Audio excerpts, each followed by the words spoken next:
मेरा एक पेशेंट है जिनका 3-4 मंथ्स पहले आईवीएफ हुआ था, किसी और सेंटर में हुआ था। वहाँ पे उनके कुछ 15 एग्स मिले, पेशेंट का एज कुछ 30-31 इयर्स है, लेकिन उसमें से सिर्फ़ 2 ही एम्ब्रियो बन पाए। उन्हें ऐसे बताया गया है कि उनका एक का क्वालिटी खराब है और वो 2 एम्ब्रियो वहाँ पे ट्रांसफ़र भी हुए उनके यूट्रस के अंदर, लेकिन प्रेगनेंसी नहीं हुआ। तो इस पेशेंट का सवाल है कि उनका एग क्वालिटी क्यों खराब है? क्या वो हमेशा ऐसा ही रहेगा? उसको सुधारने के लिए कुछ नहीं कर सकते क्या? और वो कभी प्रेग्नेंट हो भी सकते हैं या नहीं? तो जानिए इसी के बारे में इस वीडियो में, लेकिन आपको ये वीडियो इसके लिए एंड तक देखना पड़ेगा। हाय, मेरा नाम डॉक्टर मंजुश्री कोठेकर है। मैं एक फर्टिलिटी और आईवीएफ स्पेशलिस्ट हूँ और मैं एआरटी फर्टिलिटी मुंबई यहाँ पे as a senior IVF consultant practice करती हूँ।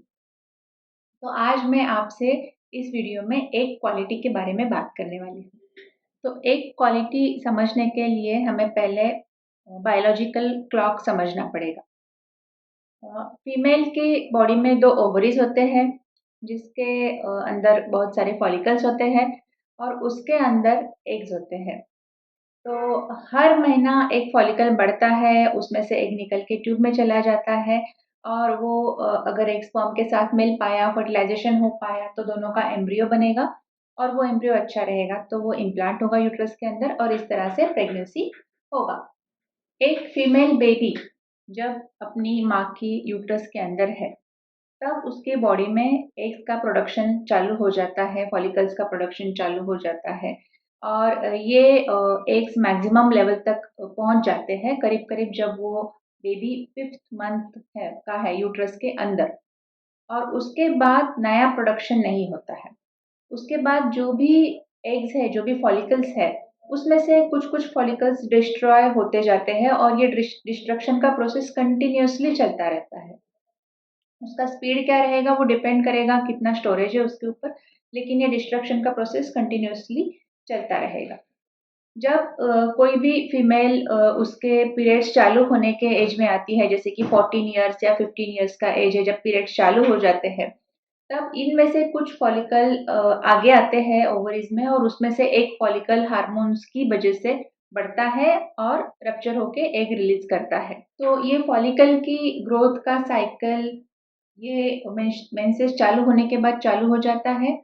जैसे-जैसे फीमेल का एज बढ़ता है, क्योंकि फॉलिकल्स का डिस्ट्रक्शन तो कंटिन्यूअसली हो रहा है और हर साइकिल में और एक फॉलिकल भी बढ़ रहा है साइक्लिकली और वो भी नंबर टोटल फॉलिकल्स में से कम हो रहा है। इसलिए जैसे-जैसे फीमेल का एज बढ़ता है, उसका टोटल फॉलिकल्स का नंबर यानी कि एग रिज़र्व कम होता जाता है और करीब-करीब 45 तक वो पूरा ही खत्म हो जाएगा और उसके बाद मेनोपॉज़ आ जाएगा। तो एग का नंबर यानी कि एग रिज़र्व डेफ़िनेटली एज से रिलेटेड है। अभी देखते हैं कि एग क्वालिटी क्या होती है। तो एग क्वालिटी का मतलब है अच्छे क्वालिटी का एग हमें अच्छा एम्ब्रियो देगा। उस एग में वो कैपेसिटी है कि वो स्पर्म के साथ मिलकर एक अच्छा एम्ब्रियो बना पाए जो एम्ब्रियो इम्प्लांट हो पाए। तो ये किस पे डिपेंड करेगा? तो एक तो एक सेल है और सेल के अंदर जैसे बाकी सारे सेल्स में होते हैं वैसे न्यूक्लियस होता है जिसमें जेनेटिक मटेरियल है और बाकी सारे ऑर्गेनेल्स भी है। तो अगर ये जेनेटिक मटेरियल कम रहेगा या एब्नॉर्मल रहेगा तो उस एग में कैपेसिटी नहीं होगा कि वो अच्छा एम्ब्रियो बना पाए।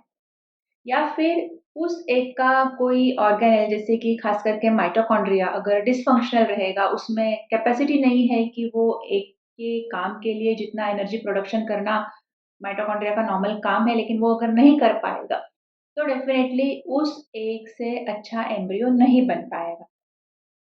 तो अगर उस एग से अच्छा एम्ब्रियो नहीं बन पा रहा है, तो वो एक पुअर क्वालिटी का एग है। अभी देखते हैं कि इसके रीज़न्स क्या-क्या हो सकते हैं।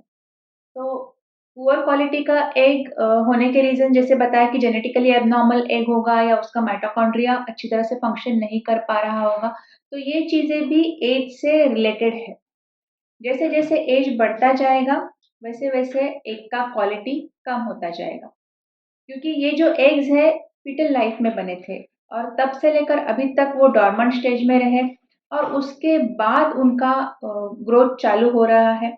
तो हो सकता है इतना ज़्यादा टाइम के लिए वो डॉर्मेंट स्टेज में रहे, इसकी वजह से उनका फंक्शनिंग रीस्टार्ट नहीं हो पा रहा है। जैसे हम अगर किसी गैजेट को बहुत टाइम के लिए यूज़ नहीं कर रहे, तो वो बाद में फंक्शन करना कम कर देगा या बंद कर देगा। उसी तरह से आप समझ सकते हो कि उनका फंक्शनिंग अच्छी तरह से नहीं हो पा रहा है, इसकी वजह से वो अच्छा एम्ब्रियो नहीं दे पा रहा है।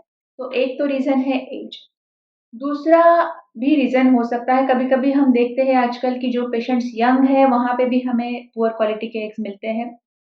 तो ऐसा क्यों? तो इसका एग्ज़ैक्ट रीज़न हम अभी तक पिन पॉइंट नहीं कर पा रहे हैं। साइंस में अभी तक उसके लिए रिसर्च चल रहे हैं। हो सकता है उसका रीज़न हमारे एनवायरमेंटल पॉल्यूशन में है, हमारे लाइफ़स्टाइल में है। कोई-कोई पेशेंट्स का इन्हेरेंट डिफेक्ट भी हो सकता है कि उनके सारे ही एग्स बिकॉज़ ऑफ सम एब्नॉर्मैलिटी खराब है, खराब क्वालिटी के हैं। तो अभी इस क्वालिटी को सुधारने के लिए हम क्या कर सकते हैं? तो हम अगर किसी पेशेंट का इन्हेरेंट डिफेक्ट है कि सारे ही एग्स खराब क्वालिटी के हैं, तो हम कुछ भी करेंगे, हमें उसी तरह के एग्स मिल जाएँगे।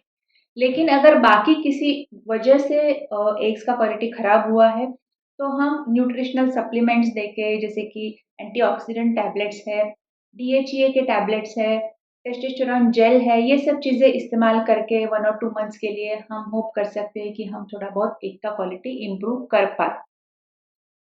तो अगर समझो किसी पेशेंट के 15-20 एग्स है, लेकिन उसमें से एक भी हमें अच्छा मिला, एक भी अच्छी क्वालिटी का मिला और उससे अच्छा एम्ब्रियो बना, तो भी वो पेशेंट प्रेग्नेंट बन सकता है। भले वो बाकी के 13-14 एग्स अच्छी क्वालिटी के नहीं रहे। तो आज के लिए इतना ही। अगर आपको इस बारे में डाउट्स है, तो आप नीचे कमेंट्स में पूछ सकते हो या कंसल्टेशन के लिए आना है, तो हमारा क्लिनिक मुंबई में है, कुर्ला और चेंबूर एरिया में। और यूट्यूब से आने वाले पेशेंट्स को हमेशा फर्स्ट कंसल्टेशन फ्री रहेगा। और आपको ये वीडियो अच्छा लगा तो इस चैनल को लाइक करना और सब्सक्राइब करना मत भूलिएगा। Thank you.